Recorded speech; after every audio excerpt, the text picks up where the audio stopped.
like I'm a little bit out of tune. Tuning is one of the very first things we learn when we pick up the guitar, and there are lots of ways to do it. In today's video, I'll be teaching a few different methods for getting tuned up. Even if you've been playing for a while, I'm sure that in this video I'll show you something you don't know. So be sure to stick around. Let's get started. The first way is the worst way, the good old 5th fret to open string approach. This is a quick and dirty way to tune, and you should only use it if you don't know any other way, or if you're just feeling lazy. If it's the only way you know how to tune, I would recommend learning one of the methods that we talk about later in the video. I'm not a big fan of any approach that requires you to press down on the strings in order to tune, because you can accidentally bend the string out of tune or push the string too hard, and then before you know it, you've tuned 6 times and it's worse than before. Help! That said, here's how you do it. So we take the 5th fret on the E string, which is an A, and we compare it to the open A string, like this. Then we do the same thing on the A string, 5th fret to open D, on the D string, 5th fret to open G, and then, gotta move over one, 4th fret. Here's how not to do it.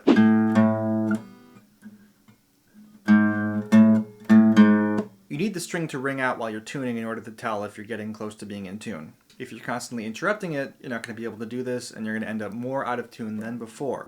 There are so many more effective ways of tuning than this one, but the reason I'm showing it to you is so that you know what not to do. Let's go to the next one. Just use a tuner. Tuners are quick, easy, and thanks to the invention of the smartphone, they are free. My students like to use Guitar Tuna, which is available on Android and iPhone. And it makes a fun little sound when you're in tune.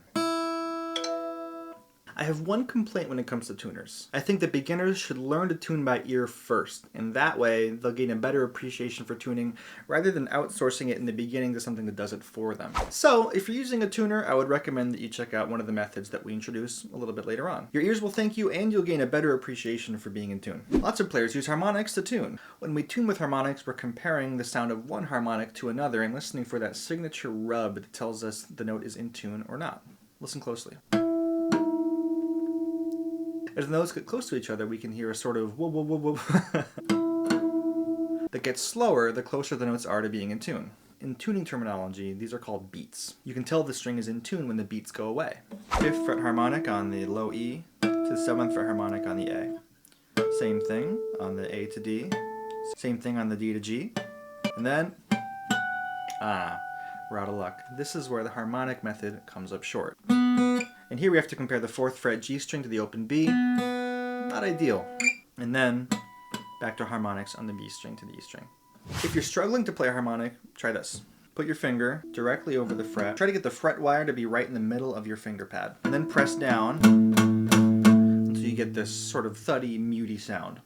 Then, while plucking the string, slowly back off until you have this nice pure harmonic and you're barely touching the string. You'll know you've got it when you can take your finger off the string and the harmonic keeps going. If you're tuning with harmonics, it has to be done quickly because the harmonics die out pretty fast. Here's my favorite way to tune using fingers on the fretboard. This is the method that I use when I don't have a tuner handy. We compare the 7th fret E string to the open B string. And then the 3rd fret high E to the open G. Then 3rd fret B to open D. 2nd fret G string to open A, the 2nd fret D string to the open E. After I tune with this method, I like to check the tuning with a special tuning chord made up of 4ths and 5ths to see if there's any funky notes. Here's the last method, and it involves using a reference pitch from either a keyboard or a metronome/tuner like this one by Korg. It's a great way to train your ears and tune without putting your fingers on the guitar. We can get a reference pitch, and from there, use one of the other methods that we learned today. These kinds of tuner metronomes will also usually have a tuner built in that you can use for a quick tune-up. So, how do I tune?